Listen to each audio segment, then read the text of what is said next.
Penolakan terhadap kajian Ustadz Syafiq Riza Basalamah menuai polemik. Sebelumnya GP Ansor telah melayangkan surat penolakan dengan alasan materi kajian kerap mengandung unsur provokatif dan juga mengadu domba.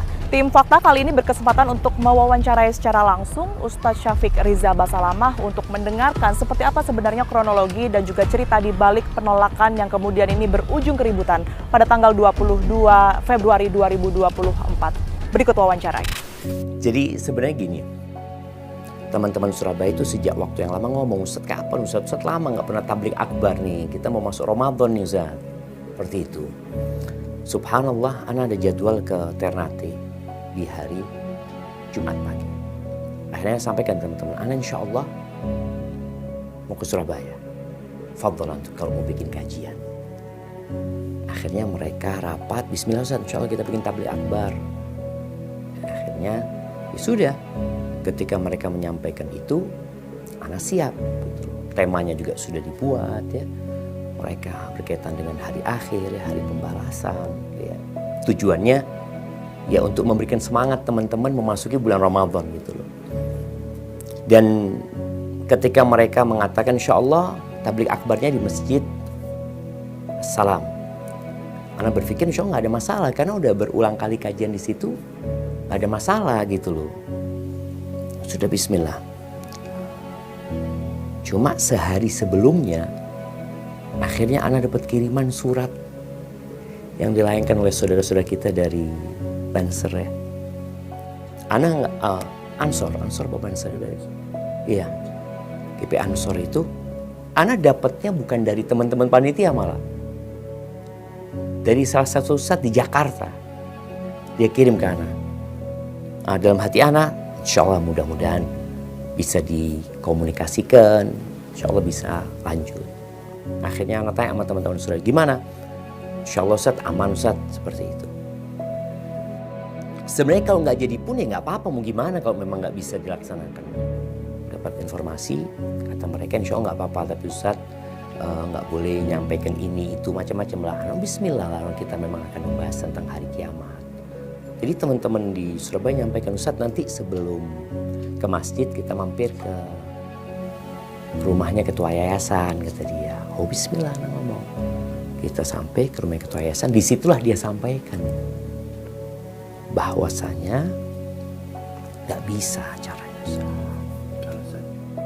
Itu ada keberatan dari teman-teman GP Ansor, kata dia. Padahal tadi malamnya sudah aman gitu loh. Tapi ada rapat, ketua yayasan sempat sampaikan, Anda sampaikan kepada mereka, apa nggak bisa diskusi lagi? Kok kayaknya nggak ada jalan untuk diskusi. Makanya kalau tadi yang disebutkan ketua yayasan itu kan nyampaikan apa nggak bisa ada komunikasi lagi. Kata mereka nggak, udah untuk yang sekarang kata mereka mohon dibatalkan. Kalau memang ada hal-hal yang mereka tidak inginkan anak menyampaikan, ya anak tidak akan sampaikan. Kalau memang hal itu ini dapat memecah belah, ya sudah, itu anak akan tahan diri. Tapi kan ada hal-hal yang mungkin bisa duduk bersama. Ada hal-hal yang kita perlu toleransi. Kalau mungkin dikatakan, ya mungkin ada sebagian mengatakan anak dikatakan intoleransi macam-macam. Ya anak minta maaf kalau ada mungkin ceramah-ceramah anak yang dianggap intoleransi, dan anak siap gitu loh. Ketika memang harus dicabut ucapan itu, harus minta maaf, ya itu yang kita inginkan. Jadi kalau pembatalan itu sudah beberapa kali. Jadi kalau bisa dilihat persentase ditolaknya ya atau itu, ya nggak banyak ya, nggak banyak. Artinya anak berbaik sangka, kebanyakan saudara-saudara kita nerima sebenarnya dengan perbedaan yang ada, nerima. Sehingga mereka anak ceramah di mana-mana juga nggak ada masalah gitu. Dan di Surabaya di tempat yang anak dibatalkan sendiri itu pun udah berulang kali sebenarnya. Karena selama ini nggak ada masalah. Tahu-tahu kok jadi ada masalah. Karena kan saudara-saudara kita dari Ansor melihat ini kok masih ramai masjid ini. Berarti kajian akan berlangsung ini, seperti itu. Sedangkan anak nggak ada di tempat itu. Anak di rumahnya ketua yayasan. Bersama ketua yayasan sampai sholat maghrib di situ. Sama sekali anak nggak ke masjid gitu. Kalau mereka beranggapan kajiannya berlanjut, enggak. Dan bayangin ya, ketika ribut di masjid itu sama-sama saudara ribut. Sama-sama muslim. Jadi kalau mungkin yang di sana teriak Allahu Akbar, di sini teriaknya sama juga Allahu Akbar. Lo memang satu duluran gitu. Ini satu duluran semuanya. Maka Ana berpikir bismillah, kalau memang keberadaan Ana menjadi polemik, ya Ana nggak datang sudah. Kalaupun ada yang tidak suka, wajar lah. Karena kita nggak mungkin bisa membuat semua orang suka sama kita. Nggak mungkin. Nabi aja alaihissalatu wassalam dilemparin batu. Lemparin batu dari sosok. Diusir dari kota. Dari Mekah. Dari kota yang paling dicinta diusir. Tapi apakah beliau berhenti? Ya enggak. Tadi bumi Allah ini luas gitu loh. Kalaupun mungkin kita di tempat ini nggak diterima. Ya, mungkin di tempat lain ada yang menerima. Dan sekali lagi. Tadi. Kalaupun ada yang menolak.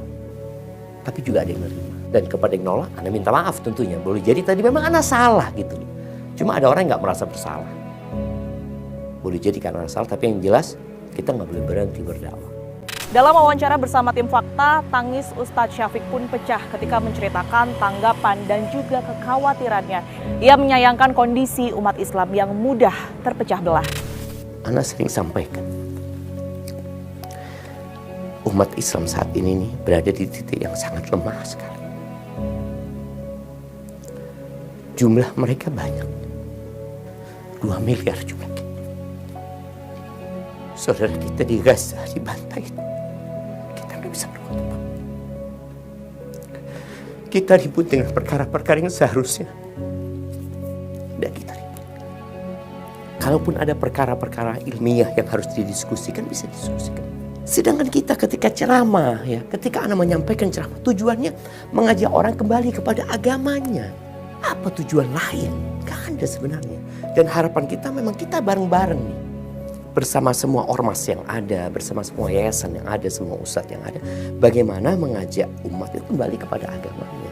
Tapi ketika umpamanya ceramah nggak bisa, sedangkan kita tujuannya tadi mengajak umat untuk kembali kepada agama Allah, ya ada kesedihan gitu. Tapi ya mau gimana lagi, kadangkala persaudaraan tadi anak harap itu lebih penting ya. Daripada kita harus ribut, apalagi kalau terjadi baku hantam di antara saudaranya, siapa yang ketawa, siapa yang gembira gitu. Kita dalam posisi yang seharusnya ya bergandengan tangan dalam perbedaan yang ada. Selama perbedaan itu bisa ditoleransi ya. Tapi bukan berarti kita tidak saling mengingatkan. Insya Allah kita bisa mengajak umat bareng-bareng menuju kepada Allah Azza wa Jalla, menuju kepada agamanya. Ini loh agama yang Nabi SAW dulu sampaikan. Kita akan hina. Yang jelas kita semua bersaudara dalam perbedaan yang ada. Selama perbedaan itu tidak mengeluarkan orang dari Islam, ya dia saudara kita. Sebenarnya Ana ini sangat senang sekali kalau mereka manggil Ana. Nggak pernah ada panggilan itu. Yang ada mereka membatalkan kajian kepada penyelenggara. Penyelenggaranya yang mendapatkan surat itu. Di Jember ini alhamdulillah kita pernah mengadakan pertemuan dengan waktu itu di mediasi sama MUI sama Kapolres. Kita bertemu dengan semua unsur NU yang ada di Jember ya. Ya alhamdulillah, artinya perbedaan itu ada, nggak bisa dinafikan. Perbedaan itu ada. Tapi ketika kita kumpul, maka yang harus lebih ditonjolkan itu ya persaudaraan kita sesama muslim gitu. Dan alhamdulillah bisa disebut STDI kita punya kampus di sini ya. Alhamdulillah sejak tahun 2007 ya, 2010 dapat izin sampai sekarang pun diterima di masyarakat. Yang mungkin awal-awal mereka nggak paham ya, dilihat jenggotannya aliran apa ya. Sampai anak pernah khutbah nikah di Jember ini. Ketika khutbah nikah, saudaranya apa?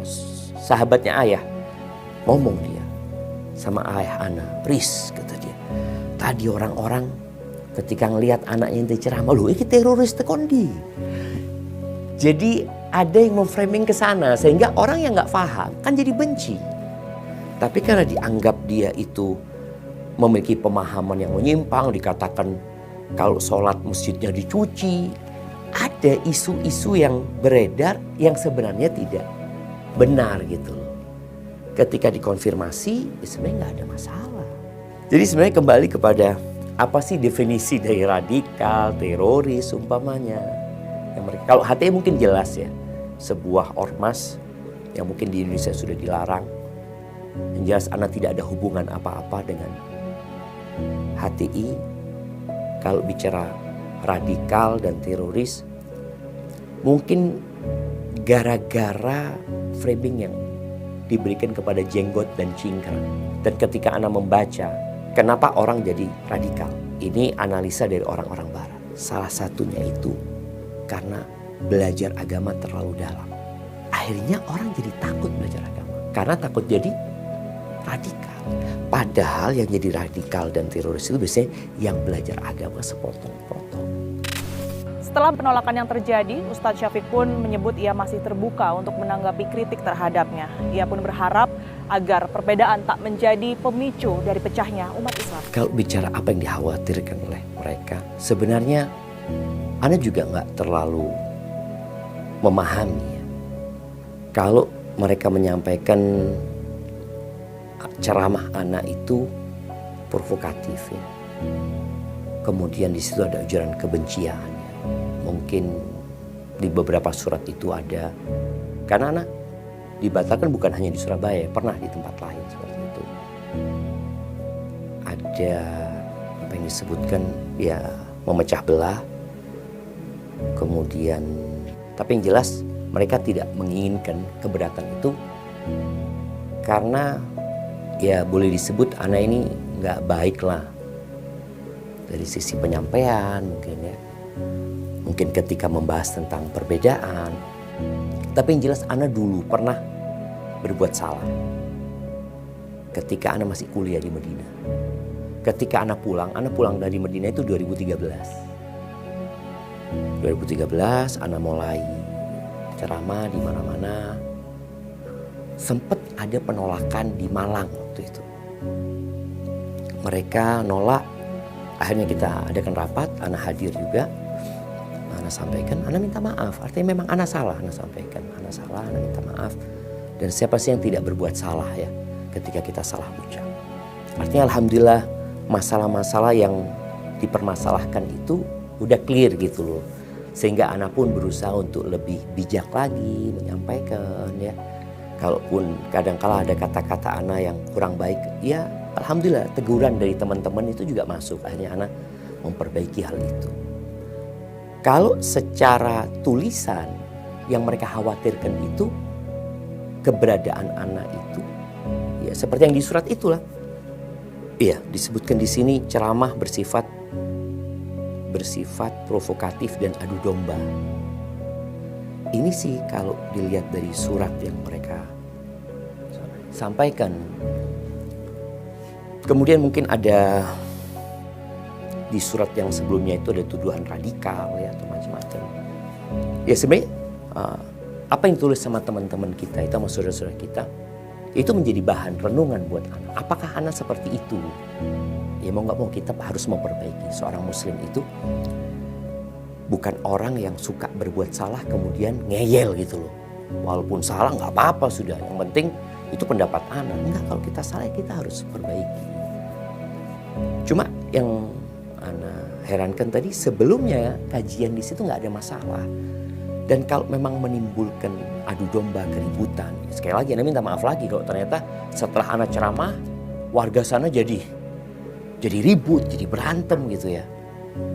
Seperti makanya minta maaf kalau memang itu terjadi. Tapi selama ini ya mungkin anak tidak merasakan, mungkin mereka yang merasakan. Ya manusia kadang-kadang salah ngomong gitu loh. Kalau salah ngomong ya pintunya adalah minta maaf, selesai sebenarnya. Dan membuka pintu maaf itu adalah salah satu sifat seorang muslim. Maka harapannya ya kita lebih dekat lagi. Dan kalau bisa disampaikan anak hidup di Jember ya, anak hidup bermasyarakat di Jember, tetangga-tetangga kita ya dari teman-teman Nahdlatul Ulama ya. Anak berjalan kumpul sama mereka. Walaupun kita mungkin tidak mengikuti kegiatan-kegiatan yang mungkin nggak sepaham, tapi kita tetap saling menghargai, saling menghormati. Karena ya sesama muslim kita ini. Dan boleh jadi mereka yang benar gitu loh. Maka kita kan terus belajar. Artinya ketika mereka memberikan masukan, ya kita pelajarin. Kalau kayaknya enggak, kayaknya buat anak tetap yang lebih kuat pendapat yang ini umpamanya. Anak rasa itu yang seharusnya lebih diutamakan dan itu sudah terjadi. Yang terjadi di Surabaya itu sebenarnya nggak terjadi di banyak tempat, enggak gitu loh. Allah itu mengatakan, Alladzi khalaqal mauta wal hayata. Dialah Allah yang menciptakan kematian dan kehidupan. Apa tujuannya? Liyabluwakum ayyukum ahsanu amal. Untuk menguji siapa di antara kalian yang paling baik amalannya gitu. Dan di antara cara kita menjadi lebih baik itu adalah mendengarkan kritikan dari orang lain. Itu insya Allah kita akan jadi lebih baik. Tapi kalau kita nggak mau dikritik, ya kita merasa paling benar, ya kita nggak akan pernah jadi orang benar sebenarnya. Jadi sekotor apapun kita, ya kita yang harus membersihkan diri. Allah itu maha menerima taubat. Tapi manusia itu bakhil. Jadi bedanya manusia, ya manusia memang ya, sama Allah. Allah itu Tuhan, Allah itu pencipta. Kita berbuat salah sama Allah pagi ini, siang nanti ngulangi. Besok kita ulangi. Bulan ini full dosa kita lakukan. Terus kita datang sama Allah, ya Allah aku minta maaf ya Allah. Apa kata Allah? Aku maafkan. Besok kita berbuat dosa lagi, kita ya Allah aku minta maaf ya Allah. Aku maafkan. Kita ngulangin dosa lagi. Kemudian kita ya Allah aku minta maaf ya Allah. Kata Allah SWT, falyaf'al ma syaa. Engkau berbuat apa saja silakan. Asal engkau minta maaf sama aku kata Allah. Minta ampun sama aku.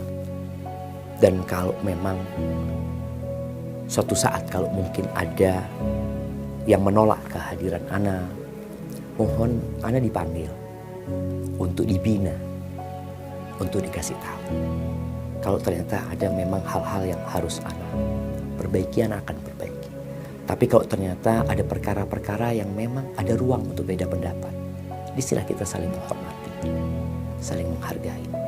Jadi jangan sampai Islamnya ini rusak gara-gara masalah-masalah yang memang ada ruang untuk berbeda pendapat. Kalau sampai akhirnya memang nggak ketemu semua dengan pendapatnya masing-masing, ya sudah kita saling menghargai.